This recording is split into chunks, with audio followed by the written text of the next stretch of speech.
తింటే గారెలు తినాలి, వింటే భారతం వినాలి. ఇది అందరికీ తెలిసిన విషయం. కానీ గారెలు తినే వాళ్ళకు రుచి తెలిసి ఉంటుంది. భారతం చదవని వాళ్ళు ఉంటే మళ్ళీ చదవండి అంటున్నారు రంగనాయకమ్మ గారు. ఆమె తాజాగా రాసిన ఇదండి భారతం సంచలనం రేపుతోంది. ఈ అంశంపై మనతో మాట్లాడేందుకు రంగనాయకమ్మ గారు ప్రస్తుతం మనతో ఉన్నారు. మేడం, దాదాపు 40 ఏళ్ల క్రితం మీరు రాసిన రామాయణ విషవృక్షం సంచలనం రేపింది. తాజాగా 40 ఏళ్ల తర్వాత మళ్ళీ ఇదండి మహాభారతం రాయడం ఉద్దేశం ఏంటి?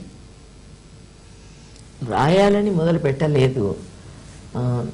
అంటే చాలామంది అడుగుతానే ఉన్నారు అప్పటి నుంచి ఇప్పటి వరకు, అది కూడా రాయండి, అది కూడా రాయండి. అంటే అవసరం లేదు. ఒక్క మత గ్రంథం మీద రాస్తే ఏ మత గ్రంథానికైనా దాన్ని బట్టి అర్థం చేసుకోవచ్చు. అన్ని మత గ్రంథాలు ఒకలాగే ఉంటాయి. అన్ని మతాల్లోనూ వాళ్ళు చెప్పేదంతా దేవుడు, స్వర్గం, నరకం, పాపం, పుణ్యం ఇవే చెబుతారు.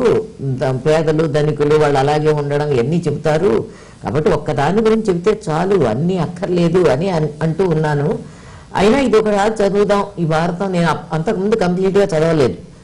కొన్ని సంఘటనలే తెలుసు. అందులో ద్రౌపదికి వస్త్రాభరణం చేశారు, కీచకుడిని చంపారు, తర్వాత వాళ్ళు అరణ్యవాసం చేశారు, ఇలాంటివి కొన్ని తెలుసు. అంతేగాని మొత్తం పూర్తిగా తెలియదు. సంస్కృత వచన అనువాదం ఉంది.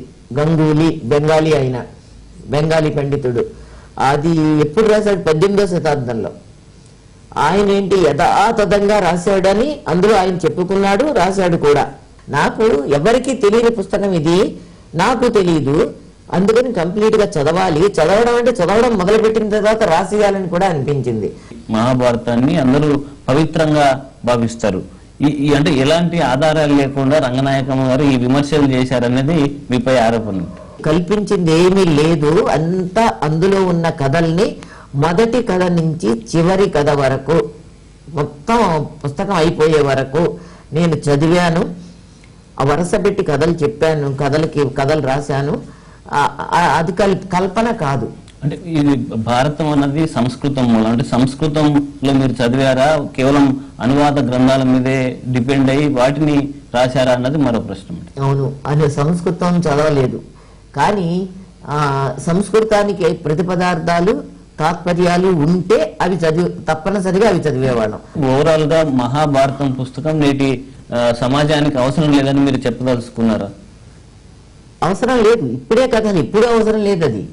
కానీ వాళ్ళు ఎందుకు రాశారు అంటే అప్పటికే వర్గాలు ఉన్నాయి. ఎలాంటి వర్గాలు?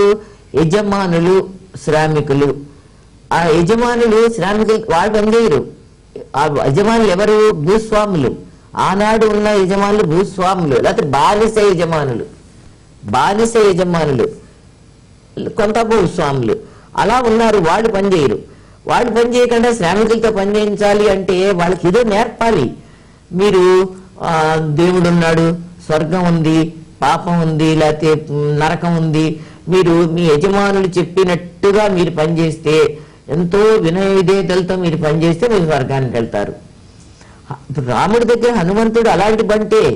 అంటే తను చాలా హనుమంతుడికి అంత పేరు ఎందుకంటే అనేక మంది పని మనుషులు ఉన్నా హనుమంతుడికి పేరు ఎందుకంటే రాముడికి చాలా నమ్మకస్తుడైన ఒక గూఢచారి లాంటి బంట అనమాట హనుమంతుడు అనేవాడు. వాళ్ళకి కావలసిన కథలు అవి. ఆ కథలు ఏం చెప్పినాయి? నాలుగు వర్ణాలు చెప్పినాయి. 4 వర్ణాలు చెప్తే ఏనాడైనా మానవ సమాజానికి ఎలా అవసరం, ఎలా సరిపోతుంది? 4 వర్ణం ప్రజలందరూ 4 రకాలుగా విడిపోయి ఉండండి, శూద్రులు ఏమో మిగతా 3 వాళ్ళకి పనిచేయండి అని వాళ్ళు రాశారంటే, కథలు రాశారంటే, ప్రతి కథలోనూ అలా రాశారంటే అది ఎందుకు పనికొస్తుంది? ఆనాడు మాత్రం ఎందుకు పనికొస్తుంది? వాళ్ళు మానవులందరికీ ఎందుకు పనికొస్తుంది? ఆడవాళ్ళని మగవాళ్ళని విడదీసి, ఆడవాళ్ళు ఇంత తక్కువ, వాళ్ళు ఇంత నీచులు, అల్పులు, విలసులు, ప్రతి పాపానికి కారణం ఆడవాళ్లే, ప్రతి తప్పుకి కారణం ఆడవాళ్లే అని చాలా స్పష్టమైన కొటేషన్లు ఉన్నాయి. ఇలాంటిది కాదు. ఆడదంటే అసలు ఎంత నీచురాలంటే అది మహాపతివ్రతలాగా పైకి కనపడుతుంది. పరపురుషుణ్ణి చూసిందంటే ఇక ఈ భర్త ఎంత ఉత్తముడైనా, ఎంత అందగాడైనా, ఆమెకి ఎన్ని నగలు, ఎన్ని బట్టలు సంపాదించిస్తున్నా ఆ పరపురుషుడు పొందు కోసం వెళ్ళిపోతుంది. అడవుల్లో ఆ అడవుల్లోంచి నడిచి, ఎడారుల్లోంచి నడిచి, ఇసుకల్లోంచి నడిచి ఆనాడు చెప్పాడు, ఈనాడు చెప్పడం కాదు. ఏది ధర్మమో ఏది అధర్మమో మహాభారతం చాలా గట్టిగా చెప్పింది. ధర్మానికి అధర్మానికి జరిగినటువంటి సంఘర్షణలో ధర్మమే జయిస్తుంది అని చెప్పింది. కాబట్టి మహాభారతంలో అధర్మంగా ఎవరైతే పనులు చేశారో వాళ్ళని శిక్షించాలి అన్నది మహాభారతం. ఎవరైతే ధర్మమూర్తులు ఉన్నారో వాళ్ళని రక్షించాలి అన్నది మహాభారతం. కాబట్టి భగవద్గీత మనకు అదే బోధిస్తుంది. కాబట్టి ఇప్పుడు ఎవరైనా ఏ వ్యక్తి రంగనాయకమ్మ కానీ మరెవరైనా కానిగాక వాళ్లకు హిందూ ధర్మానికి సంబంధించినటువంటి ఈ దేశంలో వచ్చినటువంటి పురాణాలకు సంబంధించి అందులో ఉన్నటువంటి మంచిని స్వీకరించాలనే ఆలోచన లేదు. అంటే పురాణాలు కానీ ఇతిహాసాలు కానీ అప్పటి పరిస్థితులను దృష్టిలో పెట్టుకొని అప్పటి అవసరాలను అప్పటి ఉన్న పరిస్థితులను ప్రతిబింబించేలా రాశారు. కానీ ఇప్పుడు వర్గాలు ఉన్నాయి కదా, ఇప్పుడు రిలవెంట్ ఉందంటారు. ఇప్పుడు వర్గాలు ఉన్నాయి కదా, ఆనాడు బానిస యజమానుల రాశారు. కానీ ఇప్పుడు వర్గాలు ఉన్నాయి కదా, ఇప్పుడు రిలవెంట్ ఉందంటారు. ఇప్పుడు వర్గాలు ఉన్నాయి కదా, ఆనాడు బానిస యజమానులు ఉన్నారు, భూస్వాములు పెద్ద ఉన్నారు. ఆనాడు వాళ్ళ కోసం ప్రజల్ని మూఢనమ్మకాల్లో ఉంచడం కోసం, అణచడం కోసం, ఇది మూర్ఖత్వంలో ఉంచడం కోసం, స్వర్గం ఉంది ఏదో చెప్పి మూర్ఖత్వంలో ఉంచడం కోసం ఆనాడు రాశారు. మహాభారతం అన్నది సెంటిమెంట్ తో కూడుకున్నది, ప్రజల నమ్మకంతో కూడుకున్నది. మీరు ఇలాంటి విమర్శలు చేయడం వల్ల ప్రజల మనసులు గాయపడతాయని మీరు భావించట్లేదు? ప్రజల మనుషులు గాయపడతాయా? బుద్ధున్న వాళ్ళకి సంతోషపడతాయా? అమ్మో, ఇంతకాలం నుంచి మనం ఇంత అజ్ఞానంలో ఉన్నామా, మనం ఇలా జరుగుతుందా, మన మీద ఒక ఆడదానికి నువ్వు మొగాడు కనపడ్డాడంటే వాడు వెనకాల తిరుగుతావు, వాడి కోసం నువ్వు వెళ్ళిపోతావు, పారిపోతావు, నువ్వు వాడితో తిరుగుతావు అని చెబితే ఆడదానికి సంతోషంగా ఉంటుందా, విచారంగా ఉంటుందా? అంటే అలా చెబితే అవమానంగా ఉండదా? ఆడదానికి అవమానంగా ఉండదా? ఇదిగో వీళ్ళు ఇలా చెబుతున్నారు, భారతంలో ఇలా చెప్పారు చూడండి ఆడవాళ్ళు, మరి ఆడవాళ్ళ గురించి ఇలా చెప్పారు అని ఎవరైనా వాళ్ళకి ఆ విషయాన్ని బయట పెడితే అప్పుడు ఆడవాళ్ళని పిలిచి అడగండి. మహాభారతం పంచమ వేదంగా మనకు ప్రసిద్ధి చెందినటువంటి గ్రంథము. దాంట్లో ఎది హాస్తి తదన్యత్ర ఎన్నే హాస్తి నతత్వచిత్ అంటే ప్రపంచంలో ఏదుందో అది మహాభారతంలోదే. మహాభారతంలో లేని విషయము ప్రపంచంలో ఏదీ లేదు. కాబట్టి దాంట్లో ఉదాత్తమైన పాత్రలు ఎన్నో ఉన్నాయి. ఇంతకుముందు మహానుభావులు చెప్పినట్టుగా మనకు మంచిని స్వీకరించాలి. మనము హంసోయత క్షీర నివాంబురాశేహే, ఒక పాలు నీళ్లు రెండు కలిసి ఉంటే పాలను గ్రహించాలి, నీటిని వదిలిపెట్టాలి. అలా కాకుండా కేవలము దుష్టపాత్రలనే తీసుకొని వాటిని ఆధారంగా మనం చిత్రీకరిస్తుంటే అది యద్భావం తద్భవతి. మనసులో ఎలాంటి దుష్టభావాలుంటే అలాంటి భావాలే పైకి వ్యక్తం అవుతుంటాయి. కాబట్టి చాలా ఉదాత్తమైన పాత్రలు చాలా ఉన్నాయి. ఆ మంచి పాత్రలను తీసుకోక కేవలం చెడు పాత్రలే తీసుకోవడం ఎందుకంటే ఇలా ఉండకూడదు అని చెప్తుంది మనకు కావ్యం. ఏం చెప్తుంది? రామాధివత్ వర్తవ్యం నరావనాధివత్, రాముల్లాగా ఉండాలి, రావణ్లాగా ఉండొద్దు అని చెప్తుంది. కాబట్టి మంచిని స్వీకరించి చెడుని వదలాలి. కాబట్టి చెడు పాత్రల్ని వాళ్ళు తెరపైకి ఎక్కిస్తున్నారు. కాబట్టి ఆ పద్ధతి మానుకోండి. మహాభారతం గొప్ప విశ్వవిజ్ఞాన గ్రంథం అది. దాంట్లో చాలా విషయాలు ఉన్నాయి, నేర్చుకోండి, తరించండి. భారతంలో ధర్మరాజుని ధర్మానికి ప్రతీకగా చూస్తారు. కానీ ధర్మరాజు మీరు ఒక జూదగాడిగా ఈ పుస్తకంలో చూపిస్తున్నారు అన్నది మరో విమర్శ. అవును, మరి జూదగాడే. మరి జూదగాడి కాకపోతే జూదగాడే కదా. జూదం అంటే సరదాగా ఆడుకోలేదు, పేకాట సరదాగా ఆడుకోవడం, పచ్చీసు సరదాగా ఆడుకోవడం. ఆడవాళ్ళు పచ్చీసు ఆడుకుంటారు, పేకాట ఆడుకుంటారు.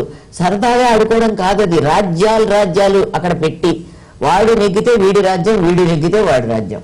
మరొకవేళ కౌరవులే ఓడిపోతే ధర్మరాజు నెగ్గేవాడు. ధర్మరాజుకి వచ్చేది ఆ రాజ్యం తీసుకుంటాడు. ఇప్పుడు తను ఓడిపోయాడు. తను ఓడిపోతే వాళ్ళు ఏం చెప్తారు? వాడేదో మోసం చేశాడు, వాడేదో మహిమతో చేశాడు. అది మహిమలు, గిహిమలు, శాపాలు, వరాలు ఇవన్నీ ఒప్పుకునే పని లేదు. అదంతా మైథాలజీ కథలు, అవన్నీ కట్టు కథలు. ఏది కట్టు కథలు? అందులోకి శాపం తీసుకురావడం, అందులోకి వరం తీసుకురావడం, అందులో మహిమ తీసుకురావడం, దేవుడు రావడం, ఇవి తీసేయాలి, ఇవి పక్కకు తీసేయాలి. ఒక దీనిని ఏమిటంటే మేము కూడా మేధావులమే, మేము కూడా ఈ రకంగా పరిశీలించగలిగామని వాళ్ళ యొక్క దీనిని చెప్పుకోవడానికి చేస్తున్న వికృత చేష్టలు తప్ప, అలాగని ఇప్పుడు వాళ్ళు కూడా పరిశీలించవచ్చు, వాళ్ళకి అధికారము మాట్లాడేటటువంటి ఇది ఉన్నది. కానీ ఆ పాత్రలు లోతుకు వెళ్లి దాన్ని పాజిటివ్నెస్ కాకుండా ఈ విధంగా నెగిటివ్ గా చూపించడం అనేటటువంటిది ఇది చాలా శోచనీయమైనటువంటి విషయం. పాశ్చాత్య దేశాల వాళ్ళు సైతం మన రామాయణ భారతాలను వాళ్ళు అధ్యయనం చేసి వాటి మీద ఎంతో గ్రంథాలు రచించి వాళ్ళు కూడా అనుసరిస్తున్నటువంటి ఈ రోజుల్లో వాళ్ళందరికీ ఒక భయం పట్టుకుంది. అందరూ కూడా భారతీయతను అందరూ కూడా ఈ సనాతన ధర్మం అనేటువంటి హిందూ సాంప్రదాయాన్ని అనుసరిస్తున్నారనేటువంటి బెంగ, భయం వాళ్ళ అన్ని చోట్ల పట్టుకుంది. అందుకని ఏదో ఒక రకంగా మాట్లాడి ప్రజలను చెదరగొట్టండి. ఇప్పటికే అనేక మంది పరిపాలించి ఇప్పటికే బెదరగొట్టి చెదరగొట్టారు ఈ భారత జాతిని. వాళ్ళ గ్రంథాలను వాళ్ళే అనుమానించుకునేటట్టుగా, అవమానించుకునేటట్టుగా, భ్రమించేటట్టుగా ఇప్పటికే జాతిని ఒక అయోమయ పరిస్థితుల్లో పడేశారు.